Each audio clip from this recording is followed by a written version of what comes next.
craziness that Phil is in the middle of. Do you ever miss not being in the middle of that craziness, that mayhem? I wouldn't imagine so. Yeah, there comes a time when you outgrow it all. You're not making oil plays, you're making coal plays. You've made a huge one, it's paid off. Oh, coal has been good so far, but I think as technology is accepted, and I think the best thing would be for the Public Utility Commission is to grant the utilities that they will let them put in the rate base the new technologies, even if there are glitches in having them work. What are we talking about? Scrubbers? When you talk about technology? But more than that, coal gasification, coal liquefaction, because it's a lot easier to get the pollutants out before you combust it. Think about it. A gas is a hard thing to deal with. A solid or a liquid, a lot easier. And then plus you get byproducts. You get sulfur. Hard sulfur has useful medical uses, and sulfuric acid and stuff like that. So the technology is there.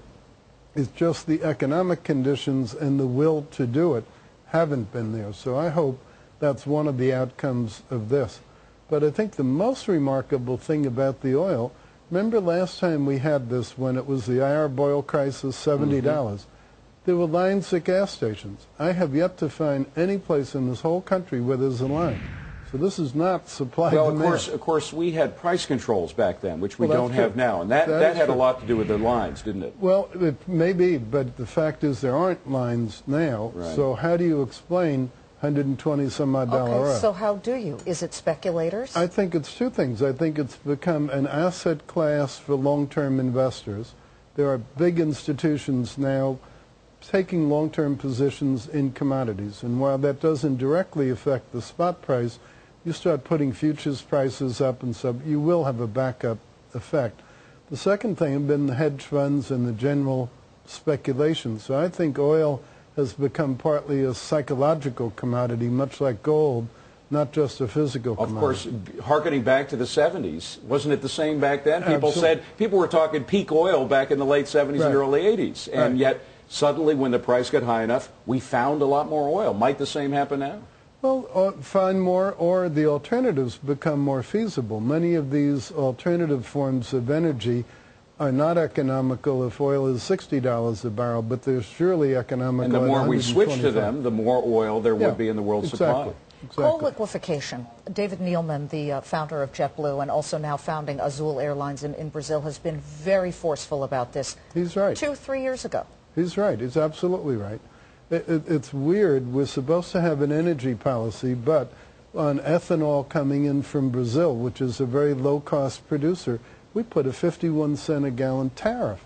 Now, if you're trying to wean yourself from oil in countries, why are you putting a tariff on ethanol? And why don't you then give incentives to, somebody described the U.S. as the Saudi Arabia of coal. We have the most coal. We are. We have over 100 years' supply. We have more BTUs of coal in the United States than the Arab world has BTUs of oil. So how do you get Washington to look at that? I don't know. It's one of the discouraging things to me about the Democratic campaigns and, frankly, about Al Gore in particular.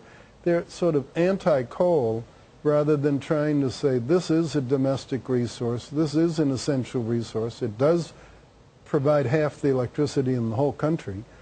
The approach should be, how do we make the coal less pollutant rather than to put the coal in prison? Wilbur Ross, we got to let you go, but one final quick question. Okay. Corporate management. You strange bedfellows this subject makes, because you're on the side of the Rockefeller family and their fight against Exxon in terms of dividing the role of the chairman from the CEO. You think that's good all across the board? I don't see any great harm in it. What is the negative of having another voice, a countervailing voice? I think one of the few things that's good about the federal government is the separation of powers, the judiciary, the executive, and the legislative. So the idea of having someone else with a reasonable voice on the board, I find it hard to imagine that that would topple Exxon. Makes sense. Good to see you. We'll come back again. That was wonderful. Yeah, we love having you here.